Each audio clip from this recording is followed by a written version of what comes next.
One of my favorite things about being a teacher is having all that wealth of information regarding student stories. We all have things that we can reflect back on and think, oh my goodness, that was so neat, or oh, that student, or whatever. I want to tell you a story today about a student. Let's say his name was John. John was one of those students who came to me as a freshman, and he sat in the class. He never uttered a word. I would hand him things and he would just kind of look up at me, through his hair, barely see the eyeballs. But it didn't take me very long to realize that everything I handed to John, when I got back, he was top of the class. His scores not only outdid everyone, it surpassed, right? His work was excellent and flawless. And so I came to him at the end of his freshman year and I said, hey John, here's the deal. You're going to be competing for me next year in FBLA, in Microsoft Excel, Word, because this is just your forte. No, I'm not. Yes, you are. No, I'm not. Yes, you are. And I said, furthermore, I need you in this class, the Microsoft certification class next year. He said, I don't want to take that. I said, well, you're going to.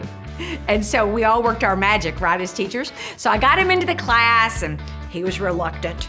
But guess what? Quickly, he became leader of the pack in the Microsoft certification class. He not only took all of the certifications, he scored so high on all of them, it was incredible. He got bit by the bug. And before I knew it, he was in my next class, an advanced management class, and he's taking the entrepreneurship and small business test. Then the next thing I know, he's asking to sit on my back counter and take Microsoft Access. Who takes that, right?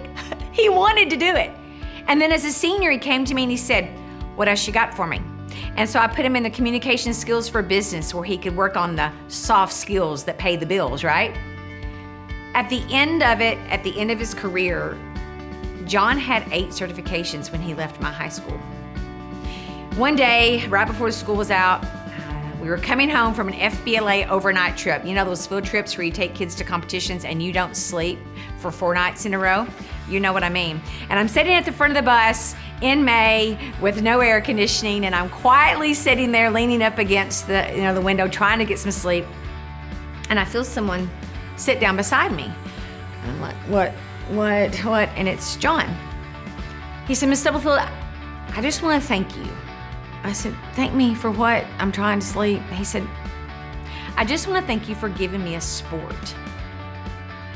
I said, what? He goes, you gave me a sport. Everybody else had a sport. He goes, I don't play basketball. I don't even know what a football is. I don't do this. I don't know what archery is. I'm not going to be in this. I didn't have a place to belong. And you gave me a sport. And you know what, Miss Stubblefield? I'm the reigning champion of that sport. And with that, I'm becoming a puddle. And I said, yes, you are, John. You are the reigning champion in that sport. For you see, nobody in my school had ever had that many certifications. He found a sport in my certification class. Who knew, right? My question for you is this. Do you have students who may need a sport? What are you doing to allow them to be the reigning champion in their sport that is in your classroom? Think on that. Give your students a sport.